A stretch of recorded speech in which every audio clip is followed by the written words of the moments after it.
Rangers approached their meeting with Dundee United carrying an unwelcome complication that arrives at a particularly testing moment in the season. The build-up to Wednesday's clash has been overshadowed by a development that alters the manager's plans and places fresh strain on an already stretched squad. As preparations continue at pace, the club now finds itself navigating an issue that could influence both selection and momentum, heading into a demanding run of fixtures. Let's break this down in today's video, along with all the other Rangers news from the last 24 hours. There is so much to discuss in today's video, so be sure to like the video and subscribe to the channel for daily Rangers content. Danny Röhl has confirmed a major setback for Rangers, revealing that Oliver Antman has suffered a hip injury that could rule him out of as many as 13 matches during a crucial stretch of the season. It is a development that lands at precisely the wrong moment for a squad already stretched thin, and it adds further strain to a team that can ill afford more absences as the winter schedule tightens. The defensive situation remains particularly delicate. Derek Cornelius is unavailable until January, and while there is optimism that John Souttar may return at some stage in December, nothing is guaranteed. Bailey Rice is also expected to remain sidelined until the new year. In such circumstances, every reliable senior option carries heightened value, and losing Antman, even though he operates further up the pitch, narrows the pool of flexible solutions available to Röhl. The Finland international has not yet fully settled into life in Glasgow. Arriving from go-ahead Eagles in a deal that could eventually reach £5 million, Antman had hoped this period would serve as a platform to accelerate his adaptation, show his attacking personality, and stake a strong claim for a more prominent role. Instead, his progress has been abruptly halted. The injury itself is significant, an abductor issue that will require a sustained period of recovery and rehabilitation. Speaking ahead of the Dundee United clash on Wednesday, Röhl outlined the severity of the situation and expressed the club's frustration.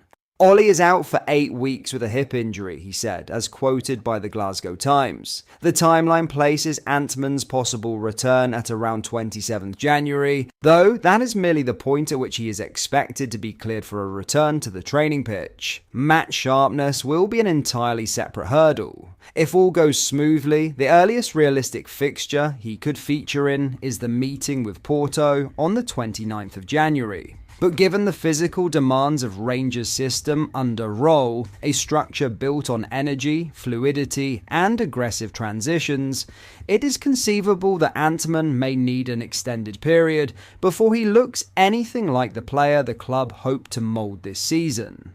The risk of rushing him back is obvious, especially given the nature of hip and abductor problems. For Antman personally, the news will sting. The forward has been determined to make an impression and inject some unpredictability into Rangers' attacking patterns. Instead, he faces weeks of watching from the sidelines as the fixtures pile up. For Rangers, the picture is no brighter. A congested run of league and European commitments lies ahead, and with several senior figures unavailable, the squad will be pushed to its absolute limits. This episode also reinforces a broader strategic point: the importance of January. The ownership group will need to ensure that reinforcements are not only identified, but ready to walk through the door as soon as the window opens. Depth will not simply be helpful, it will be essential. The loss of Antman, combined with the ongoing defensive shortages, underlines just how precarious the situation could become without swift, decisive action. The coming weeks will therefore test both Röhl's resourcefulness and Rangers' resilience. Injuries have already disrupted plans, and the absence of Antman for such an extended run only sharpens the sense that additions will be required to steady the campaign's trajectory. In other news, Nico Raskin is out of contract at Rangers in the summer of 2028 and not 2027 as previously understood. RFC News has learned that the deal the Belgian signed in January 2023 runs until the summer of 2028, having joined on a 4.5 plus 1 year contract. That means the 24-year-old is not out of contract in 18 months' time, as some supporters feared. Raskin has become a regular fixture for Rudy Garcia's Red Devils this year, and is in line to play for Belgium at next year's World Cup held in the USA, Canada, and Mexico. The midfielder moved from Standard Liège in 2023 in a deal worth around £1 million when Michael Beale was Rangers manager and Ross Wilson the club's sporting director. Raskin, capable of playing as a number 6 or a number 8, has consistently been one of the team's most important players during a near 3-year stint at the club while working under 5 managers: Beale, Felipe Clement, Barry Ferguson, Russell Martin, and Danny Röhl.